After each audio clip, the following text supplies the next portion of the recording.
Today's episode is brought to you by the Sounds in Cinema podcast. Mike and Tom are washing their mouths out with soap because the Everything Sequel podcast contains explicit language.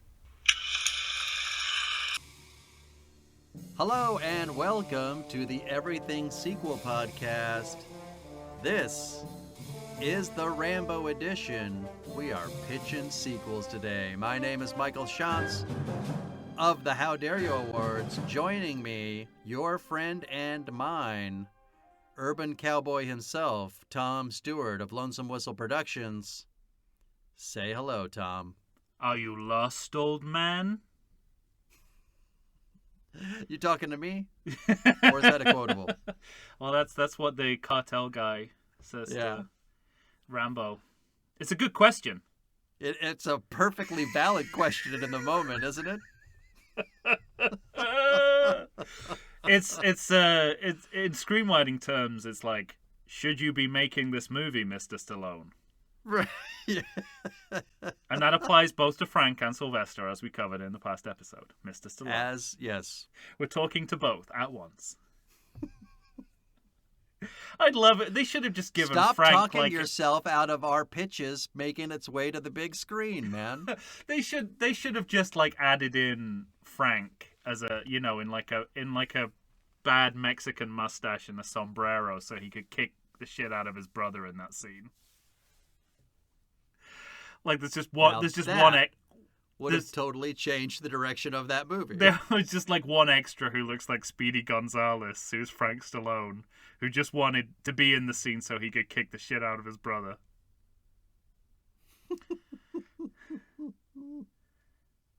That's great. All right. Well, ladies and gentlemen, we are here to pitch our sequels to the Rambo series. Why on earth would we want to do that? For you? Why on earth would we want to do that? It's very, very, very hard. Maybe the hardest yet. Because... Oh, that's interesting. Yeah. We've talked at length about how Rambo, a.k.a. Rambo 4, is the... if not a perfect, then certainly a very satisfying ending wrap-up to the series. Right. Unfortunately, that led into Last Blood, which is a much less effective ending to the series. Which... in that it refuses to end the series. Effective. Yeah. It walks back... It managed to... Yeah, exactly. It managed to kick down a gas can... and set the series on fire. So now we need a coda to a coda. Anew. So now we need a coda to a coda. Right. Yeah, exactly. That's a tall order for any screenwriter. Yeah. So I guess my question to you is, do you think you've done it? I think I've got... And what number are you going to fuck with? Oh, I'm not fucking with numbers for this one. No? 6 doesn't take place? Even for me, there's too many nonsensical numbers in this series. That's a bridge too far for Tom Stewart? There's already too many nonsensical numbers in this series. I don't want to bring another one. And I also... or lack of numbers. This is a different... Picture sequel is interesting because, that we've encountered a few of these where... I don't want to create another movie in this franchise. We talked about this with Harry Potter and Back to the Future for vastly different reasons. I was on board for you with Back to the Future. Yeah, that series seemed to wrap up as it should. And even Final Destination, I believe. I think I was proposing something that would kind of work as an interquel rather than a sequel. I can't even remember my pitch for Final Destination series, but. Whatever it wasn't good. Because that series ended exactly the way it should have. Right, exactly. So we've actually, we've got the fact that this series already has the perfect ending and already talked itself out of the perfect ending to contend with, and that makes it extremely That leaves hard. us in a very tough position, does it not? Yeah, and I don't want to make another installment in the Glaring Rambo. mistake. No, I don't want to make another installment in the Rambo franchise. That's something that would be considered like on a par with the other movies. Right. That's my. So I needed to go to the drawing board and create something that will be seen as lesser, but still makes sense to make. All right. But I'm going to let you go first. In Of case you course. have better ideas than I do. All right. I will go first. You have first blood. Yeah. My pitch is called Rambo, The Final Blood. I'm glad I didn't go with that. It was didn't high on my really list. I didn't really know where else to go, title-wise. Oh, that's a you good. named your last fucking movie Last Blood. Oh, that's a good question. Sorry, what were you going to say? Well, it just raised the question of. Yeah, I guess last and final, right? So final always comes after last. You would think, yeah. Even though they're both essentially the same thing. You same normally thing. You say, I don't know, when I'm talking to my son and I want him to stop doing something, I start with, this is the last time I'm going to tell you. And then I go Followed to, by this is final warning. Oh, actually, you know what I say? I don't even say final, I say, I won't tell you again. So, Rambo, I won't tell you again. Anyway, carry on. That's great. All right. Now, I have to, I'll admit freely that this pitch a sequel is going to share DNA with my Die Hard pitch a sequel. Oprah Winfrey's involved? Not Oprah. However, we are going to see Tucker John Carlson? Rambo. We are going to see John Rambo at the scene of his first crime. Okay. He is in the town. There is a reporter interviewing him about that original movie. So, But they're interviewing Rambo, not Stallone, right? correct. Okay. The way you said that about that movie made me think that.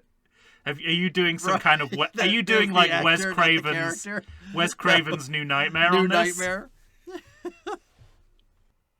So yeah, we have a reporter interviewing John J. Rambo about what happened in First Blood. So it gives you this moment to have, I don't know that it's a heartfelt confession, but it's going to speak to his anguish and his PTSD. And finally, we're going to get to the one thing that John Rambo has never gotten to in this series. He's going to talk about having gotten into therapy. So he's been working on himself since we see him tearing the heart out of a Mexican drug cartel's chest. And there's no consequences for him having done this? So he's not back on the chain we gang? We did not speak to this in the last episode, but by the way, I found it very strange in that movie that there are explosions on the level that there are in this movie in Rambo Last Blood. Yeah. Which, it's like cops don't exist in that movie. So I decided we're just going to go with that. All those guys are already buried in the tunnel. So really, he's just got to bury one more body. Okay. And cops come knocking. John Rambo, serial killer. Yes. Yes, exactly. Since the death of his "we don't know who she is" to him, he has decided You should clear that up in the movie, your movie. Right. We have seen, we're not seeing, but we're hearing John Rambo allude to the fact that he has gotten into therapy.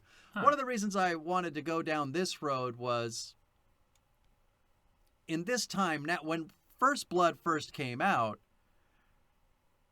we actually had people who, and he speaks to it as the character, who are looking at him sideways, calling us baby killers, spitting on us. Mm-hmm. So it was a time in our country when we did not revere soldiers, and now we are in a place where we revere soldiers and their sacrifice. Yeah. That being the case, he goes on this quest to kind of help heal himself, and he has gotten into therapy. So he goes through this whole thing. They thank him very much. There are people in the town who were present. She might ask him, now, is it true that you went back to Vietnam? I'm sorry, I can't speak to that. That's classified. That's classified. And I hear rumors that you went to Afghanistan. Now, that's not really a classified mission, so maybe he talks about it. But at any rate, I hung out with the Taliban back in the 80s, yeah. Back in the 80s, I fucked up some people in Burma. Yeah. Osama's he's great. Osama's a great guy. He's great. Yeah. But we get a little flavor of him in a more peaceful place. Okay. The next thing, now I'll give you a choice because I really couldn't decide. Oh, choose your own adventure, Rambo. A choose your own adventure for Tom Stewart. I thought one of two things. I thought, because unfortunately, like in a bringing the band back together sort of way, yeah, the people that I would want to come back are gone. Brian Dennehy is gone. Charles Napier's gone. So if you're going to bring back either Murdoch or you have a time Teasel, machine. Yeah, I know, but at the same time, we want Stallone to consider these. Okay. Okay. So I thought one of two things. I thought Erickson from Rambo, First Blood Part 2. Yeah. As played by Martin Cove. Martin Cove. Mm-hmm. Or who we know is happy to go back to his 80s movies. Right. We know he'd be on board. A square-faced young actor that could pass as Brian Dennehy's son. Perhaps Matt Damon. I'm thinking more Patton Oswalt.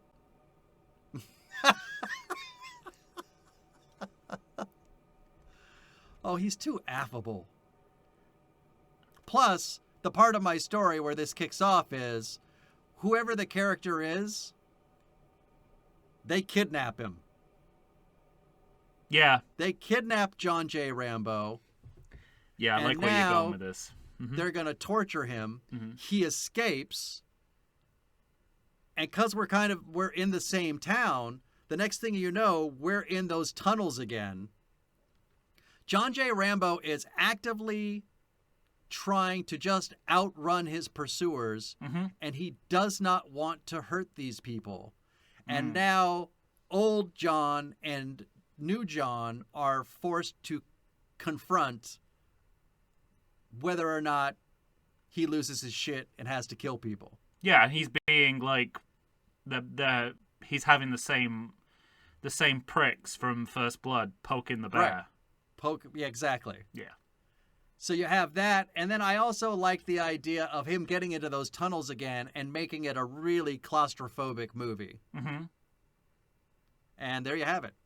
All right. Rambo: Final Blood. Final Blood or The Final Blood? How final do you want this blood to be? No, you're right. Rambo: The Final Blood. Nice. Although, having said that, I'm just scanning through my head for examples of when they put a The Final. Almost never is it the final. The Final Destination comes to mind. The Final Destination. Which was not The Final Destination, but... The Final Friday. Mm-hmm. Yeah, it doesn't happen. You can always go to space. Rambo. Well, we're dovetailing a little bit, not too much, thankfully. But I certainly, there's certainly a reprise for some of the First Blood characters in my pitch, a sequel as well. Because, you know, I mean, that I can see why you went there as well, because, you know, they are entirely absent from any of the sequels. Right. So it's what you do when you run out of new characters. Well, you have to bring back some old ones. I guess I'm a sucker for sequels with the familial trope. I had it in my Die Hard 2, the daughter of Carl. So the son of Brian Dennehy's Teasel. Yeah, he'd probably be a dick too. I buy it. Especially if he lived in that fucking town. All you had to do on a Saturday night was go to Godfather Pizza for a steak. Anyway, that's real, by the way. There's a place when he's on his bike going through the town. In the background, there's a restaurant called Godfather Pizza with the Godfather logo. Oh, I remember Godfather's pizzas. Yeah, that's funny. Anyway, and you, sir. Okay, so pitch it to me. Well, I just a little bit about my approach. As I said, we have to make a coda to a coda. I talked in a previous episode, I think it was the Rambo episode, about how Francis Ford Coppola's The Godfather coda, Death of Michael Corleone, was his attempt to say that we were never trying to make a Godfather sequel, we were just trying to wrap it up. Yeah. Make an epilogue. As he very... Bullshit. I don't know if you've seen that version of... I haven't seen the new one yet, no. Well, it begins with an introduction from Francis Ford Coppola, you know, in the same way that when you like watch an old Looney Tunes DVD, Leonard Maltin comes on and apologizes for the racism. It's the same thing. He comes out and he's like, we were never trying to make a Godfather sequel. We said we wanted to wrap it up. And the original title was this. And then he goes on to explain what a coda is, implying that we're all uncultured scum. Wow. Yeah, it's bad. But nevertheless, I feel that, I mean, that I think is trying to spin a sequel that didn't work into an epilogue. Here, I'm starting with the idea that this is going to be an epilogue. So I feel entitled to call my sequel First Blood Coda, The Death of John Rambo. And I'll see you in court, Coppola. I'll end up with the rights to Napoleon. Anyway. That's great. So, yes. Unlike your pitch, and this is why I wanted you to go first, I'm dealing directly with the consequences of what Rambo does when he blows up his farm. Absolutely. So the movie picks up at the exact moment that Last Blood ends with Rambo riding out of his ranch on his horse as it blows up behind him. Well, it's already blown up, but there might be a few like ancillary... Wait, like the structure, the home actually blows up? Oh no, that's part of my story. Hang on. So he's riding away. So we see the same thing, you know. He post montage. He's riding the horse, but we get a dose of reality. Okay, he's badly injured. Right. He can't even make it off the farm. He gets as far as the mailbox, which has been like the fulcrum, the imagistic fulcrum for the last two movies. He gets as far as that mailbox, and then he slumps over into unconsciousness on his horse. Then, you know, that is a dose of reality. Not all of the explosions have gone off yet.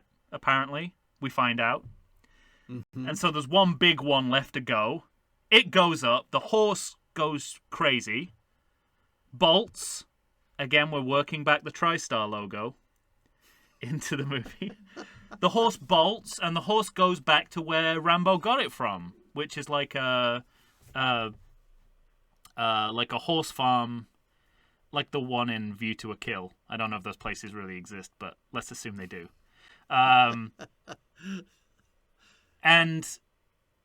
this horse farm, new character alert, is run by Rambo's high school sweetheart, who is now a breeder.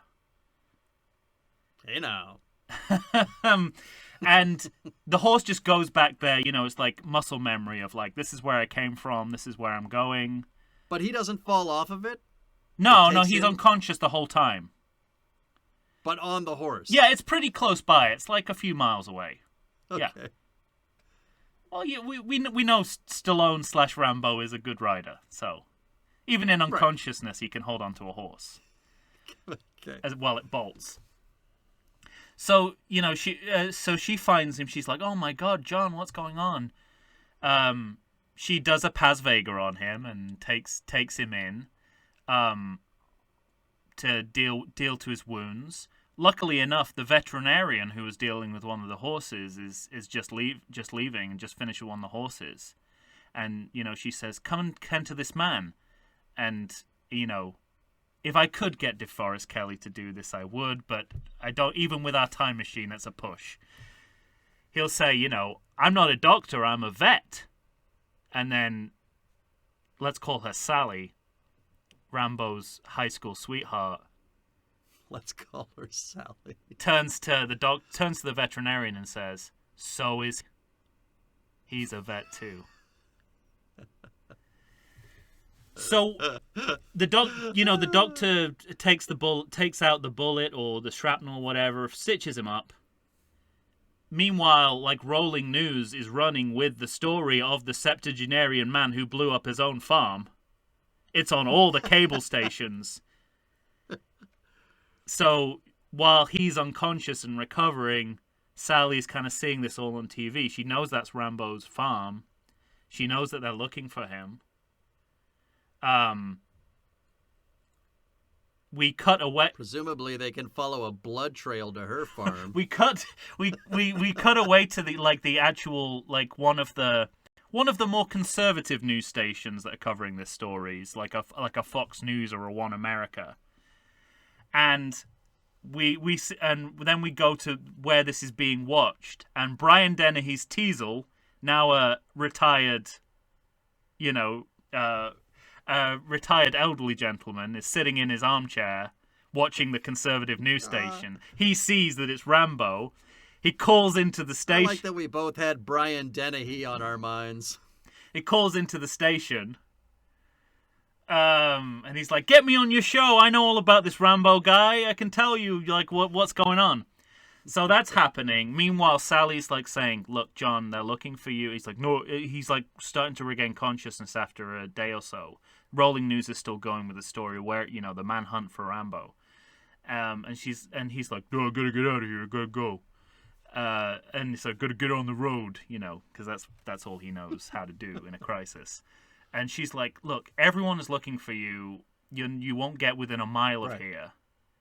No one knows you're here. No one knows we know each other. In fact, when you went off to Vietnam, I was so angry with you. No one would think that you would hide out at my place. So this is the perfect hiding place. You can tend to the horses. I know you're good at that. You just stay out of sight. We don't get many visitors. We'll control it all so no one sees you." And he agrees to that.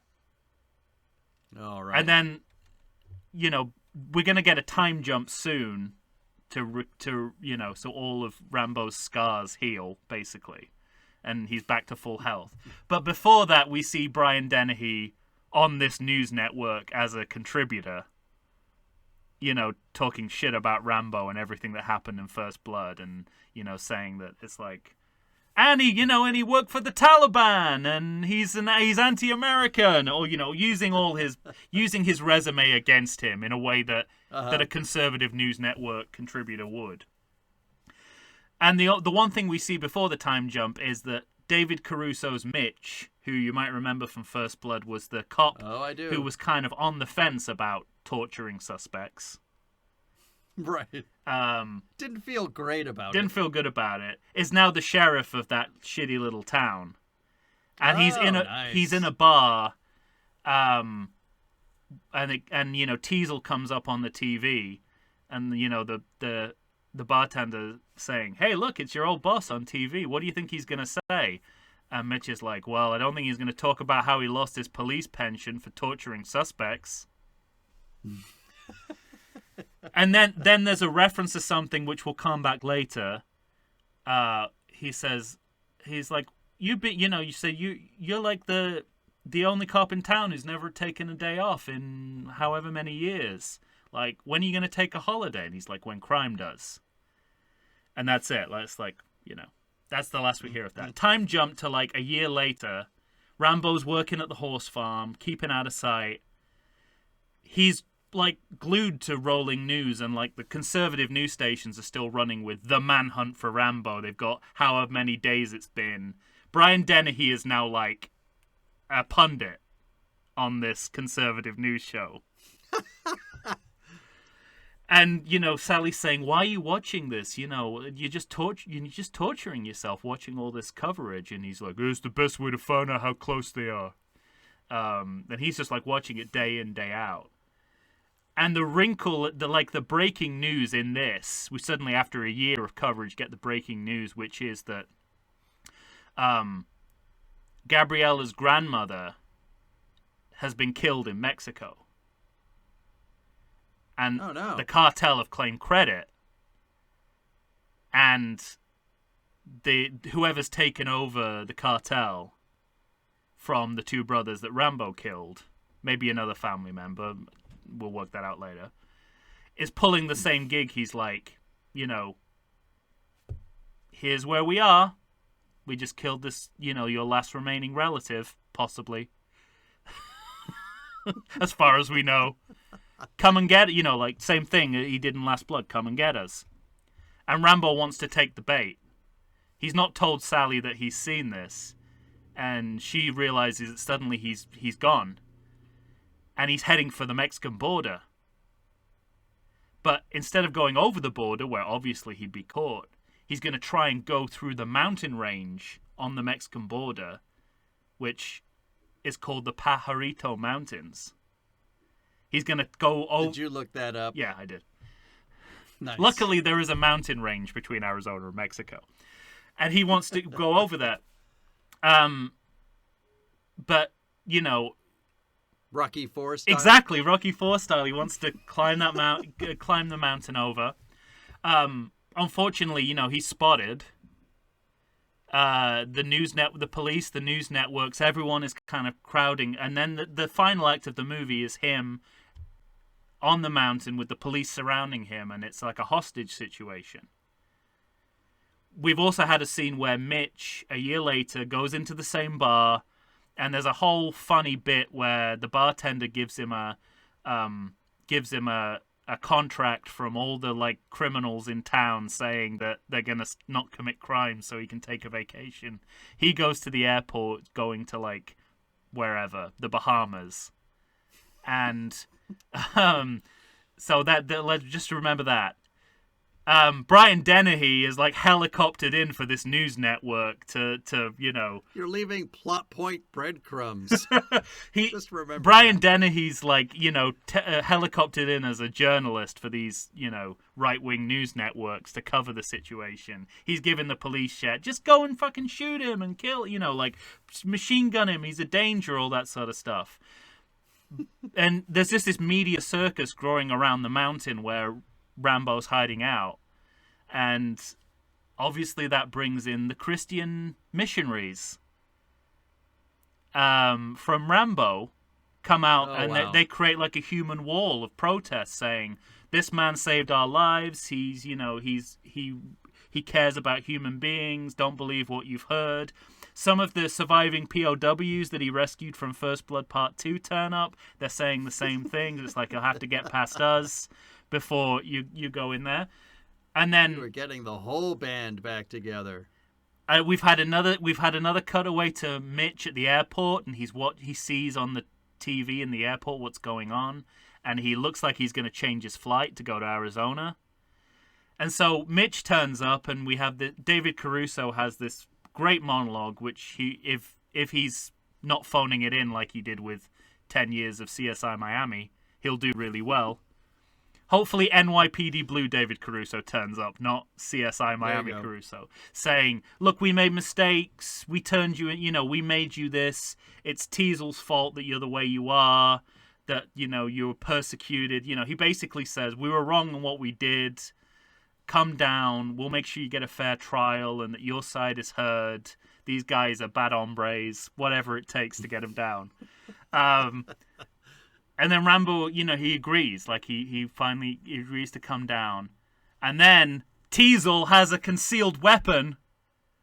And as he's surrendering, Teasel takes him down. Old man Brian Dennehy. I like the idea of a gun being like a walking stick, but that might be taking it too far. And kills him, and then he dies in a mountain in the desert. But he has like a Victorian deathbed scene where he's surrounded by everyone that loves him. And hates him. And then we fade to black, and there's some shitty made-up quote that I'll get Francis Ford Coppola to write for me like he did in Godfather Coda. All right. There you go. I can see there's been a heavy influence. That's fantastic. So all right. That's how I see the Rambo franchise ending. And end it will. And to me, it was very important that it end with an unequivocal death, but one that wraps up all the movies and speaks to all the movies. I'll say. So basically, everything we don't get in Last Blood. You were intent on putting every piece of the Trivial Pursuit pie into that little holder from each of these movies. Yeah. Good on you, sir. But I had the same instincts of you to bring back, to do something that works through what happened in First Blood. Right. I like it. All right, ladies and gentlemen, you tell us, which sequel do you prefer? You made another soup. That's what you did. I don't know if it is It's an everything soup. I'm calling it the Tom's Everything Soup, First Blood, Everything Soup. Yeah. I will freely concede that anyone, if that was added to the franchise, everyone would understand the necessity of it, but they'd be like, I wish they'd have ended the series at Rambo. Like, this is not going to make up for that. It's just going to give people that moment that they actually got. But, done again because Last Blood exists. Again. Right. All right. Let us know, everybody. Do you like Tom's? Do you like mine? What was the title of yours? First Blood Coda. It's a wholly original title. Coda. First Blood Coda, The Death of John Rambo. That's right. The Death of John Rambo. Or do you like Rambo, The Final Blood? Let us know on Facebook. Let us know on Instagram or Twitter.